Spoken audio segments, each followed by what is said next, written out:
नमस्कार मैत्रिणींनो, कशा आहात सगळे? मी सरोजा कलाकृती रांगोळीमध्ये तुमच्या सगळ्यांचं खूप खूप स्वागत आहे. तर आज मी तुम्हाला एक सुंदर स्मॉल अशी उलन रांगोळी मॅट बनवून दाखवणार आहे. ही छोटी सुंदर अशी मॅट तुम्ही पूजेसाठी किंवा दिवा ठेवण्यासाठी किंवा कलश, ताट, उंबरठा किंवा घराच्या सजावटीसाठी सुद्धा तुम्ही वापरू शकता. त्याची बॉर्डर बनवू शकता किंवा तुमच्या कल्पकतेनुसार त्याची वेगवेगळी डिझाईन बनवू शकता. आणि जर तुम्हाला अशा सुंदर उलन रांगोळी मॅट शिकायच्या असतील तर व्हिडिओ शेवटपर्यंत नक्की पहा आणि चॅनलला सबस्क्राईब करायला मात्र विसरू नका. तर सर्वात आधी लागणारं साहित्य पाहूया. पहिले आपल्याला लागेल बेससाठी रेक्झिन किंवा कॅनव्हास तुमच्या आवडीनुसार, उलन, ग्लूगन, ग्लू स्टिक आणि सीझर. मी यामध्ये उलनचे जे कलर घेतलेले आहेत त्यामध्ये गुलाबी आहे, डार्क गुलाबी आहे, व्हाईट आहे, ग्रीन, येलो, मरून कलर असे कलर आहेत. तुम्ही आवडीनुसार तुम्ही दुसरे कलर पण वापरू शकता. सर्वात आधी मी असं रेक्झिनवरती डिझाईन ड्रॉ करून घेतलेली आहे. तुम्ही पण अगोदर जी डिझाईन बनवायची आहे ती डिझाईन पेपरवरती ड्रॉ करून घ्या, मग रेक्झिनवरती उतरवा. डायरेक्ट जर तुम्ही रेक्झिनवरती डिझाईन ड्रॉ केली तर त्यामध्ये खूप अशी खाडाखोड होऊ शकते. त्यापेक्षा कुठल्या तरी एका पेपरवरती ती डिझाईन ड्रॉ करून तुम्ही त्यावर उतरवू शकता. तुमचं जर ड्रॉइंग वगैरे व्यवस्थित असेल तर तुम्ही रेक्झिनवरती सुद्धा तुम्ही डायरेक्ट ते ड्रॉ करू शकता. मी ही जी फुलं बनवत आहे उलन रांगोळीची ती पेपरवरती मी ड्रॉ करून घेतलेलेच होते आणि त्याची मी लांबी जी आहे ती 9 इंच घेतलेली आहे आणि उंची 8 इंच आहे. तर मी हे असं कट करून घेतलेलं आहे, तुम्ही पाहू शकता.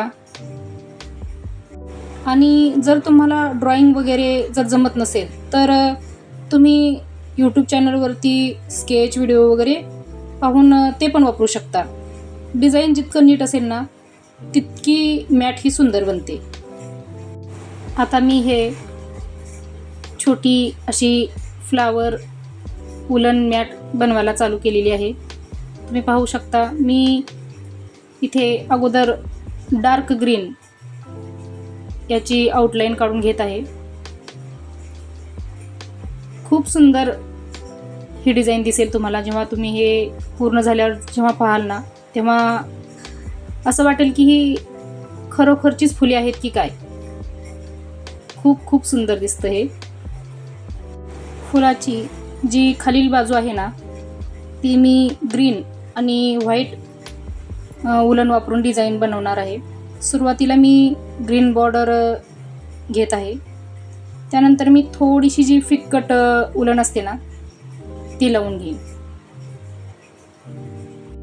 इथे तुम्हाला व्हिडिओमध्ये दिसत असेल ज्या ठिकाणी मी ही उलन असे वळवून घेत आहे ना ती व्यवस्थित प्रकारे घेतली पाहिजे, कारण अशी वळणदार डिझाईन बनवताना हात अगदी हलका ठेवायला पाहिजे, ज्यामुळे डिझाईन खूप क्लीन दिसते.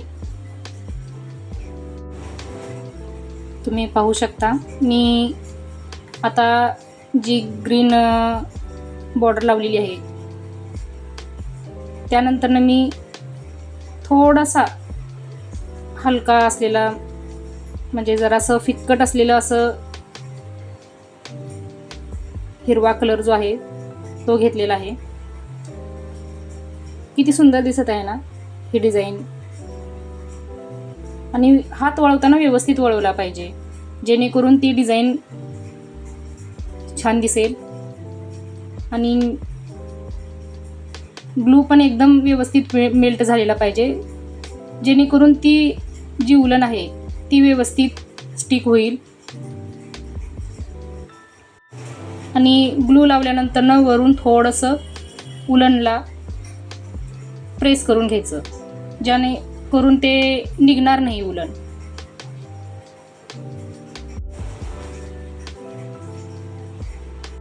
आता जी रिकामी बाजू दिसत आहे त्यामध्ये मी व्हाईट कलर भरून घेईन, कारण व्हाईट ग्रीन खूप छान दिसतं. हे कलर कसे उठावून दिसतात आणि या मॅटला धुवून परत परत वापरता येते. आता ही रांगोळी मॅट आपण विकत घेतली आणि ती वापरली, त्यावर धूळ बसली तर ती परत वापरता येणार नाही असं काही नाही. तर त्याला तुम्ही व्यवस्थित वॉश करून वापरू शकता. याला आपल्या वॉशिंग पावडरमध्ये व्यवस्थित हाताने धुवायची, ब्रशचा वापर नाही करायचा, कारण ब्रशचा जर वापर केला तर ही रांगोळी मॅट खराब होण्याची शक्यता आहे. आणि याला धुवून उन्हामध्ये पण सुकवायचं नाही, आपल्या सावलीमध्ये सुकवायचं. हे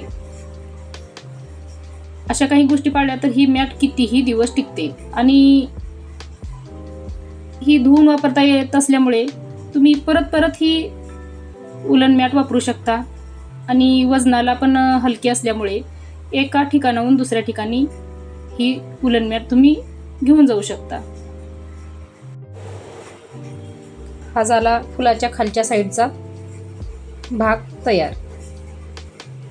आता जे वरचे जे फूल आहे तर मी त्याची अगोदर आउटलाईन काढून घेईन, ज्यासाठी मी फिक्कट गुलाबी हे उलन वापरत आहे.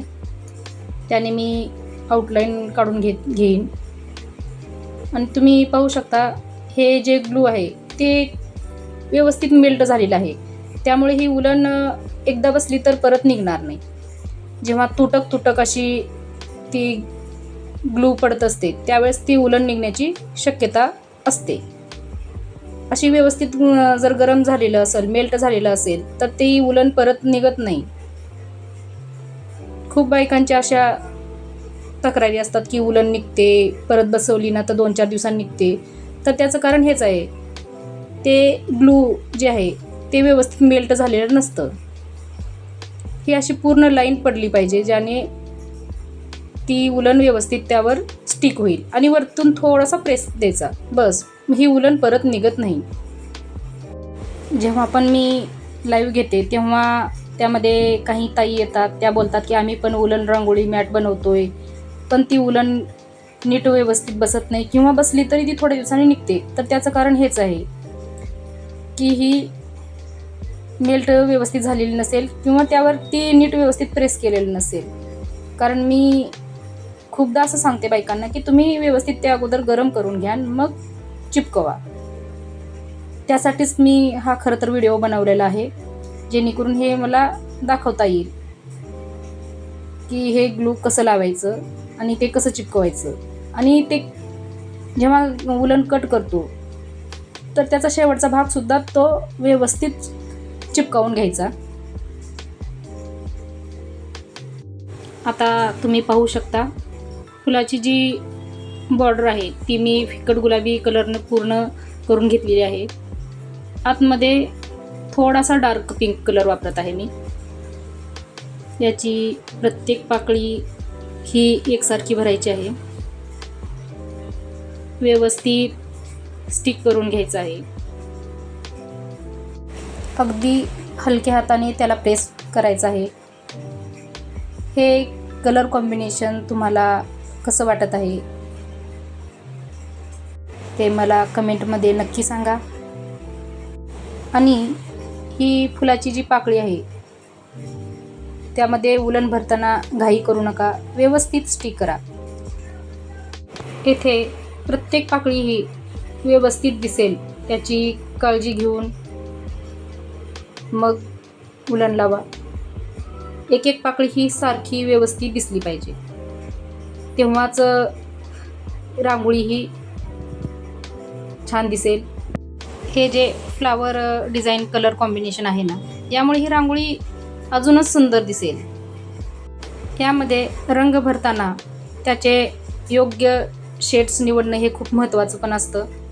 एकतर शेड्स हा उतरता असावा किंवा चढता क्रम असावा. त्यामुळे रांगोळीला एक वेगळाच लुक येतो. आणि अशी उलन रांगोळी ही सणासाठी खूप उपयोगी ठरते बरं. दिवाळी म्हणा, गुढीपाडवा, लग्न समारंभ, वास्तुशांती किंवा कुठल्याही शुभ कार्यासाठी किंवा छोट्या छोट्या सणांसाठी किंवा कुठल्या प्रोग्रामसाठी ही रांगोळी मॅट वापरता येते. दरवेळी रंगांचीच रांगोळी काढायची काही गरज राहत नाही. आणि ह्या रांगोळी मॅटमुळे आपला वेळही वाचतो. आणि जेव्हा प्रोग्राम संपतो तेव्हा ते घर साफ करायला पण जे वेळ लागतो तो पण वेळ वाचतो. ही मॅट स्वच्छ करायलाही सोपीच आहे. योग्य काळजी घेतली तर ही खूप दिवस टिकते. आजकाल बऱ्याच जणांना रेडीमेड रियुजेबल रांगोळी ही आवडते, कारण त्यांचा वेळही वाचतो आणि घरही सुंदर दिसतं. आणि ह्या रांगोळीसाठी जो बेस म्हणून वापरला गेलेला आहे रेक्झिन, ते एकदम मजबूत आणि टिकाऊ असतं. त्यामुळे ही रांगोळी लवकर खराब तर होतच नाही. आणि ही रांगोळी मॅट एकदा जर तुम्ही घेतली तर ती अनेक वेळा वापरता येते. त्यामुळे तुमचा वेळही वाचेल आणि मेहनत दोन्हीही. आणि अशा प्रकारचे खूप सारे डिझाईन्स मी बनवलेले आहेत. त्याचे व्हिडिओ माझ्या चॅनलवरती उपलब्ध आहेत. तुम्हाला काही ऑर्डर करायचं असेल तर तुम्ही DM करू शकता मला. तुमच्या ज्या काही आवडी आहेत त्या आवडीनुसार डिझाईन तयार करून दिला जाईल. आता ह्या रांगोळी मॅटमधल्या ज्या काही पाकळ्या आहेत फुलांच्या, त्या व्यवस्थित भरून झालेल्या आहेत. जो मधला भाग आहे तो मी येलो कलरची जी उलन आहे त्याने मी करून घेतलेली आहे बॉर्डर. आणि जो आतमधला जो कलर आहे तो मी मरून कलर घेणार आहे. तुम्ही पाहताय मी जिथे कट केलेलं होतं तिथं मी परत एकदा ग्लू लावून व्यवस्थित त्याला स्टिक केलेलं आहे. अशाच प्रकारे जेव्हा पण तुम्ही उलन कट करता त्यावेळेस ते परत एकदा ग्लू लावून तिथे व्यवस्थित स्टिक करायचा, ज्याने ती उलन परत निघणार नाही. तर मैत्रिणींनो, आजची ही स्मॉल उलन रांगोळी मॅट तुम्हाला कशी वाटली ते कमेंटमध्ये नक्की सांगा. आणि व्हिडिओ जर आवडला असेल तर लाईक करा, तुमच्या मित्रमैत्रिणींना शेअर करा आणि आपल्या सरोजा कलाकृती रांगोळी चॅनलला सबस्क्राईब करून बेल आयकॉन दाबायला विसरू नका. पुढच्या व्हिडिओमध्ये आपण अजून एक नवीन सुंदर उलन रांगोळी मॅट शिकणार आहोत. तोपर्यंत धन्यवाद.